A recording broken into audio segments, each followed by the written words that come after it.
উত্তর দিচ্ছ না কেন? টাকা কোত্থেকে পাইছো? পাসপোর্ট টাকা তারা বাবু ছিল প্ল্যান পেমেন্ট দিছ 6 মাস ধরে তুমি কোনো ইমেল চেক করো না, তাহলে এই ক্লায়েন্টটা আসলো কোত্থেকে? আর তো হ্যান্ডেল করবা আইতেছিলাম আইতে বসতে তোমার সব কিছু মনে রাখতে বাচ্চা তুই আমার টাকা চুরি করে খাইতেছিস? হ্যাঁ, আমি তোকে পুলিশে দিব। আরে আমি আমি নিজের টাকা দিচ্ছি তো। কোথায় পাইছিস তুই টাকা?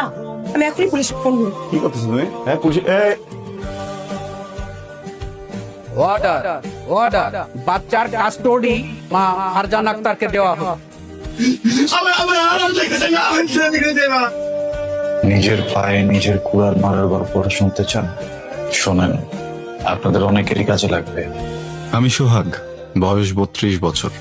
একটা প্রাইভেট কোম্পানিতে চাকরি করতাম। টেক্সট বইয়ে ভদ্র ছেলে বলতে যা বোঝায় আমি ঠিক তাই ছিলাম। 10টা 5টা চাকরি শেষে সোজা বাসায় ঢুকে যেতাম, কোনো কিছুতে ছিলাম না। দুজনের ছোট্ট সংসারে টাকা পয়সার খানিকটা অভাব থাকলেও ভালোবাসার কোনো অভাব ছিল না। বছর ঘুরতেই ঘর আলোকিত করে জন্ম নিল পরীর চেয়েও ফুটফুটে সুন্দর এক কন্যা, আমার রাজকন্যা।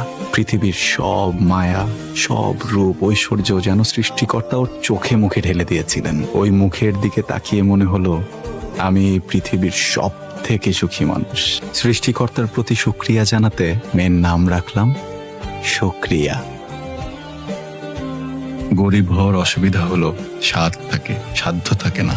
ইচ্ছে করে মেয়েকে পুরো দুনিয়া কিনে দেই, কিন্তু সংসারে একজন নতুন মানুষের খরচ জোগাতে হিমশিম খেতে লাগলাম। আয়ের চেয়ে ব্যয় বেড়ে গেল। অর্থনীতির ভাষায় আয়ের চেয়ে ব্যয় বেড়ে গেলে তাকে বলে ঘাটতি, সাংসারিক ভাষায় অভাব।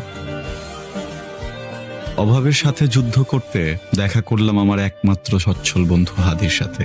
হাদি আউটসোর্সিং করে, মাসে মোটা অঙ্কের ডলার পাউন্ড কামায়। আমার অভাবের গল্প শুনে ও আমাকে আউটসোর্সিং কাজের ক্লায়েন্ট দিল। টুকটাক গ্রাফিক্সের কাজ পারতাম, তাই দিয়ে বিসমিল্লাহ করলো। দিনে অফিস, রাতে আউটসোর্সিং। মাস ঘুরতেই টাকা, ডলার আসতে লাগলো হাতে। সংসারের অভাবী রুগ্ন চেহারাটা খানিকটা ঢাকা পড়লো। সমস্যা বাঁধলো অন্যখানে। দিনে 17-18 ঘন্টা কাজের ক্লান্তি আর ঘুমের স্বল্পতার প্রভাব পড়তে লাগলো অফিসের কাজে। ছোট্ট একটা ভুলে চাকরি যায় অবস্থা। আবারও ত্রাণকর্তা হয়ে এলো বন্ধু হাদি। না ঘুমিয়ে কাজ করার জন্য দিল এক অদ্ভুত সমাধান। সেই প্রথম সিলভার রোডে লাল গাড়ি চালান। গাড়ি ফার্স্ট গিয়ারে দিতে এই ছিমনো শরীর জেগে